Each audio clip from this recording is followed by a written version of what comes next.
ভাগ্য যদি সাথে থাকে তাহলে ডাঙায়ও ডিঙি চলে। হ্যাঁ বন্ধুরা, আগামীকাল বুধবার, আর আগামীকাল যে 6টি রাশির নাম আমি আপনাদেরকে জানাতে চলেছি, সেই 6 রাশির জাতক ও জাতিকাদের হঠাৎ বা আকস্মিক অর্থপ্রাপ্তি ঘটতে চলেছে। হ্যাঁ বন্ধুরা, আমি এই ভিডিওতে যে স্পেশাল 6টি রাশির নাম বলছি, সেই 6 রাশির মধ্যে আপনার রাশির নাম থাকলেই যে নিশ্চিত রূপে প্রাপ্তি ঘটবেই, এর দাবি কিন্তু আমি করছি না। অনেকেই বলতে পারেন যে তাহলে কেন কেন দাবি করছেন না? কারণ হচ্ছে একই রাশির হাজারো বা লাখে মানুষ রয়েছে, প্রত্যেকেরই তো প্রাপ্তিযোগ থাকতে পারে না, প্রত্যেকেরই তো একই দশা অন্তর্দশা চলতে পারে না। কারণ আমি বারবার একটি কথাই বলি, আগে দেখুন আপনার বার্থ চার্ট বা জন্মছকে রাহু গ্রহের অবস্থান কেমন রয়েছে, ডিগ্রিগত দিক থেকে কতটা স্ট্রং রয়েছে, এবং বর্তমান দশা অন্তর্দশা কেমন সাপোর্ট করছে। অনেকের হয় যে আগে হয়তো প্রাপ্তি ঘটেছে, এখন ঘটছে না, আবার অনেকের আগে ঘটেনি, এখন ঘটছে। এই জায়গাগুলো কখন হয় জানেন? যখন আপনি আপনার ব্যক্তিগত জন্মছক বিচার না করিয়ে যখন তখন টিকিট কাটবেন।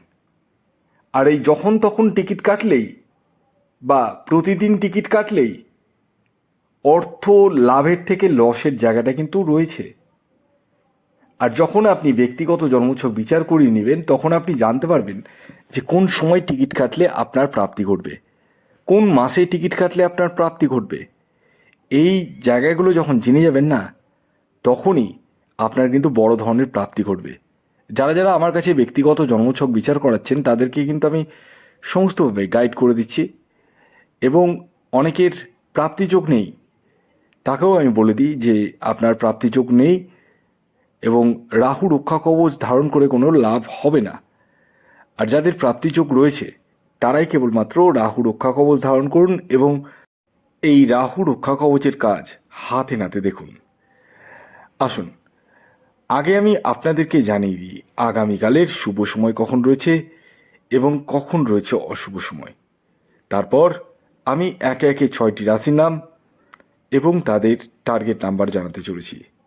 তার আগে একটি কথা আমি না বলেই পারছি না, অনেকের রয়েছে যারা খুব পরিশ্রম করছে কিন্তু অর্থ ইনকাম সেরকম মাত্রায় করতে পারছে না। আর যেভাবে দ্রব্যমূল্য বৃদ্ধি হচ্ছে, সেই জায়গায় দাঁড়িয়ে একটা সংসারকে চালানো চারটিখানি বিষয় নয়। এবং বহু মানুষ রয়েছে যারা লোনে জর্জরিত, প্রচুর লোন রয়েছে, রাত্রে ঘুম হচ্ছে না। আপনারা যারা এরকম সমস্যায় জর্জরিত, দেওয়ালে পিঠ ঠেকে গেছে, কিছু বুঝতে পারছেন না যে কি করব, তারা ইমিডিয়েটলি আমার সাথে পরামর্শ করুন। এবং একটি কথা বলি, আপনারা যারা খুব সমস্যায় জর্জরিত না হলে তো মানুষ অ্যাস্ট্রোলজারের কাছে আসে না, যেমনটা সুস্থ থাকলে মানুষ ডক্টরের কাছে যায় না।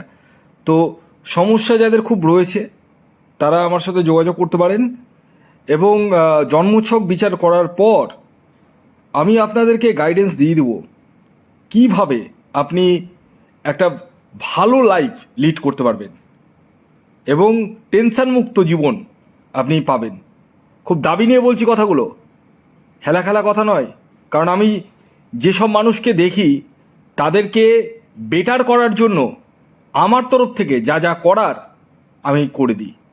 কারণ আজকে একটা জিনিস মাথায় রাখবেন, আমি প্রত্যেককে বলছি, এটা আমার বিজনেস। আজকে আমি যদি আপনার ভালো করতে পারি না, আপনার কাছ থেকে আমি 2টো কাস্টমার পাবো।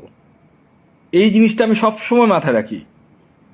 এই জিনিসটা মাথায় রাখি বলেই আমি খুব দায়িত্ব নিয়ে কাজ করি, এবং প্রত্যেকের ভালো কোনটা হবে, কোন দিক দিয়ে ভালো করা যাবে সেটা আমি খুব ভালো করেই জানি, এবং তার জন্য কী কী করতে হবে সেটা আমি করে দিই। তো যাই হোক, যারা পরামর্শ করতে চাইছেন আমার সাথে যোগাযোগ করতে পারেন, কিন্তু রাত্রি 10টার পরে দয়া করে কল করবেন না, রাত্রি 10টার আগেই কিন্তু কল করবেন। এবার আসুন, আমি আপনাদেরকে জানিয়ে দিই আগামীকাল বুধবার দিন কোন সময়টি শুভ সময় এবং কোন সময়টি রাহুকাল। দেখুন, দিনের কিছু সময় থাকে শুভ সময়, আবার একটি সময় থাকে রাহুকাল। এই যে রাহুকাল সময়টিকে আপনাদেরকে অ্যাভয়েড করতে হবে এবং শুভ সময়টিকে কাজে লাগিয়ে নিতে হবে। তো আগামীকালের রাহুকাল সময়টি শুরু হতে চলেছে সকাল 11:34 থেকে দুপুর 1:11 পর্যন্ত। এই সময়টিকে আপনাদের প্রত্যেককে অ্যাভয়েড করতে হবে। এই সময়ে যে কোনো ধরনের টিকিট কাটা বলুন, কোনো কিছু কেনাকাটা বলুন, কোনো কিছুই কিন্তু করা উচিত নয়। তাহলে কোন সময় করবেন? সকাল সকাল 8:03 থেকে 9:17 পর্যন্ত সময়টিকে আপনারা ব্যবহার করতে পারেন। এছাড়াও আরেকটি শুভ সময় হচ্ছে বিকেল 4:35 থেকে সন্ধে 7:33 পর্যন্ত সময়টিকে ব্যবহার করতে পারেন। এবার আসুন আমি আপনাদেরকে জানিয়ে দিই আগামীকাল বুধবার দিন কোন 6টি রাশির হঠাৎ বা আকস্মিক অর্থপ্রাপ্তি ঘটতে চলেছে। প্রথম যে সৌভাগ্যশালী রাশির নাম বলবো সেটি হচ্ছে মিথুন রাশি। মিথুন রাশির জাতক ও জাতিকার আগামীকালের ইন জেনারেল টার্গেট নাম্বার 6 এবং 5। খেয়াল রাখবেন এই টার্গেট নাম্বারটি ইন জেনারেল অর্থাৎ প্রত্যেকের জন্যই প্রযোজ্য। দ্বিতীয় যে রাশির নাম বলবো সেটি মীন রাশি। মীন রাশির জাতক ও জাতিকার আগামীকালের ইন জেনারেল টার্গেট নাম্বার 3 এবং 8। খেয়াল রাখবেন এই টার্গেট নাম্বারটিও ইন জেনারেল অর্থাৎ প্রত্যেকের জন্যই প্রযোজ্য। এর পরবর্তী 3 নম্বর যে রাশির নাম বলবো সেটি বৃষ রাশি। বৃষ রাশির আগামীকালের ইন জেনারেল টার্গেট নাম্বার 6 এবং 2। এর পরবর্তী 4 নম্বর যে রাশির নাম বলবো, যে রাশি আগামীকাল বুধবার দিন হঠাৎ বা আকস্মিক অর্থপ্রাপ্তি ঘটতে চলেছে সেটি হচ্ছে কর্কট রাশি। কর্কট রাশির আগামীকালের ইন জেনারেল টার্গেট নাম্বার 9 এবং 4। এর পরবর্তী 5 নম্বর যে রাশির নাম বলবো সেটি হচ্ছে ধনু রাশি। ধনু রাশির জাতক ও জাতিকা আপনি হলে আগামীকাল আপনাদের জীবনে হঠাৎ বা আকস্মিক অর্থপ্রাপ্তি ঘটতে চলেছে। আগামীকালের আপনাদের ইন জেনারেল টার্গেট নাম্বার 3 এবং 9। এর পরবর্তী শেষ যে রাশির নাম বলবো সেটি আপনারা অলরেডি গেস করেই ফেলেছেন, সেটি হচ্ছে সিংহ রাশি। সিংহ রাশির জাতক বা জাতিকা আপনি হলে আগামীকাল আপনাদের ইন জেনারেল টার্গেট নাম্বার 1 এবং 5। ভিডিওটি এখনকার মতো এই পর্যন্তই। ধন্যবাদ।